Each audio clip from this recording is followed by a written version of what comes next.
Hello and welcome to my channel. Today we're going to be having another look at the Derwent tinted charcoal set that I bought a few weeks ago. So this is the set of 12. Apparently there are 24 colours available, but I don't know what the other 12 colours are, so I think that's something I might have a look into. So if you didn't see the last video I did on these tinted charcoals, I will put the link to that up above. So really one of the things I was thinking about today was our over-reliance on photographs, which is something I have talked about before, but it's nice to get some good reference photos to work from, and we can find some lovely ones on the internet.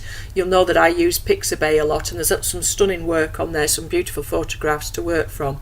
So I found this one of this stag, but I wanted to alter the composition, leave some things out and make more of a focal point of the stag himself. So you can see on the drawing that I'm doing that I've moved him over to the left hand side, so his face is about a third of the way down the paper and a third of the way across the paper from the right hand side, so that makes him quite a focal point, and I'm making him a lot bigger compared to the one in the photograph, and obviously going to leave out that tarmac at the front. So you know, when you get a picture and there's things in it, a photograph, and there's things in it that you're not too bothered about, leave them out, move things around, especially when you've got things like trees and things. If it's in the way, if it doesn't make a good composition, then just move it. So really I'm only using the photograph for an idea and to get sort of the basic shape of the stag, but really with the landscape behind I'm simplifying it an awful lot.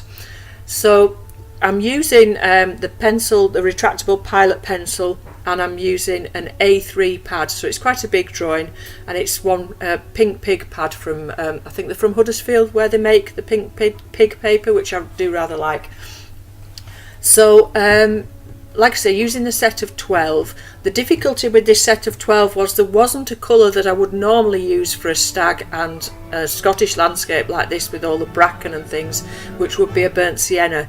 If I had my watercolours out, I would use an awful lot of burnt sienna in this painting, but it was quite difficult because I didn't have that. So I used the sand a lot, and I did add to that some of the glowing embers and the lavender just to try and get a bit of a reddy tinge to it, but there really isn't a reddy brown in this set, which would be rather nice to have with the landscapes. So I did talk in the last video saying these were really good colours for landscapes, and they are, but around here we've nearly always got that bracken, and we've got red deer and things, and obviously red squirrels also.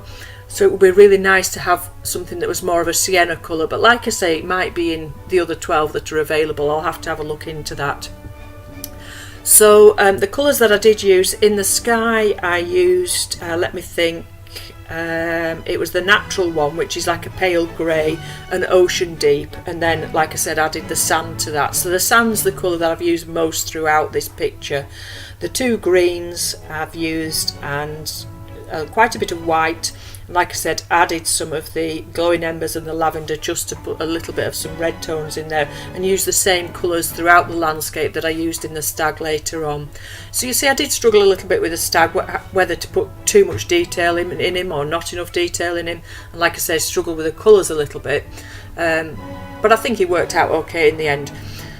So really what I'm doing is applying the colours just using the pencils, holding them quite loosely as you'll see, and then building up the colours on the paper, and then going along and blending them into each other. Now you might want to work quite differently to this. You might want to do more of a drawing, more of a linear drawing, and allowing your pencil charcoal lines to show, but I wanted it all to look quite blended, and you'll see towards the end that I use a big soft brush to dust off all the excess powder that's on there, and just blow it away as you go along as well. So just building up the colours, then blending them together on the paper, and then adding more colour to get some more depth. So that's really basically it. I did use the white quite a bit to get some highlights back. You'll see I use the white.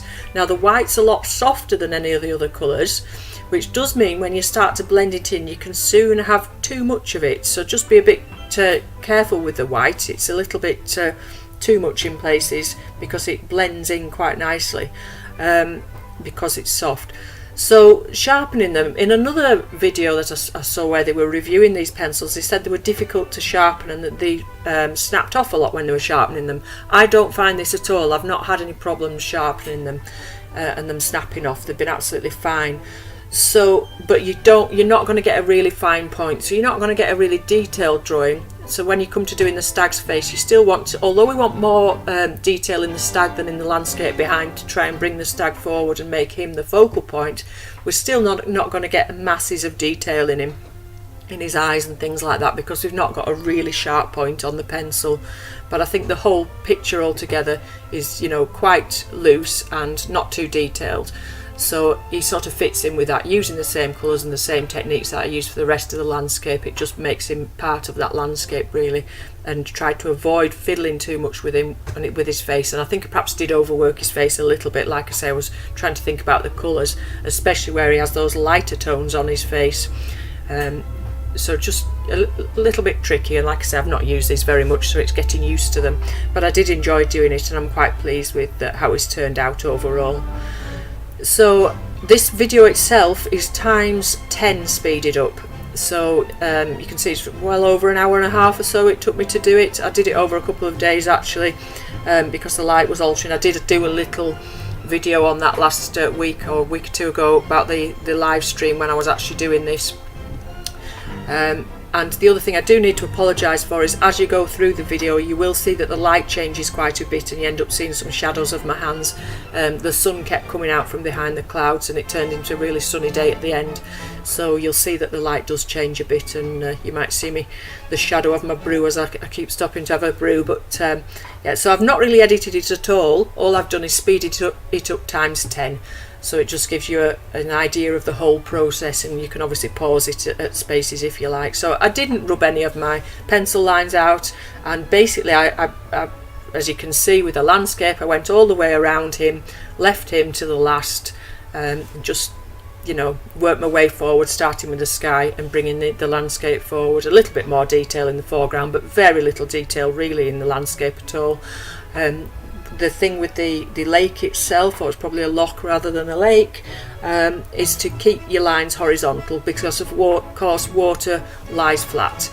Gravity makes water lie flat, so if you're new to painting and you wanted to put water into your paintings, always remember that it must lie flat. So use the whole of your arm to make some nice long horizontal lines across that water to keep it flat. So, and the one thing I was going to mention was, you'll see right at the end I put some darker colours, the ocean blue and the which one was it, the natural that I used in the sky. I bring those right into the foreground underneath the deer as a bit of a shadow and things, just to balance it, because it was looking like the sky was quite heavy. I mean, it is quite a cloudy, heavy sky, but just to balance it, I brought some of those colours forward. So we don't always just necessarily, and again this comes back to copying the picture, the photograph, you don't always necessarily just use the colours that are in the photograph exactly where they are in the photograph. You might want to use them to balance each other out, to get some contrasts in tone and things. So just think about altering the photograph, and obviously if you look at the photograph and look at my drawing afterwards, you'll see that the colours are completely different, because I'm just working with what's in the tin, so I haven't added anything else. I did think at one stage I could have got my Conti crayons out, which have got some lovely reds in them, but I just thought I would stick with these Derwent charcoals and see what I could do with them. So and it makes quite a harmonious picture as well if you use just the ones in the tin, and you limit your palette, because then you've got some harmony in your colours using the same colours throughout the painting. Okay, so I hope you found that useful. Like I said in the previous video, if you've got the Derwent tinted charcoals and you like using them, and you've got any hints and tips for everybody else that might want to use them, if you want to put those in the comments below, that would be great. Thank you. So thank you once again for watching, and I'll see you all again soon. Bye for now.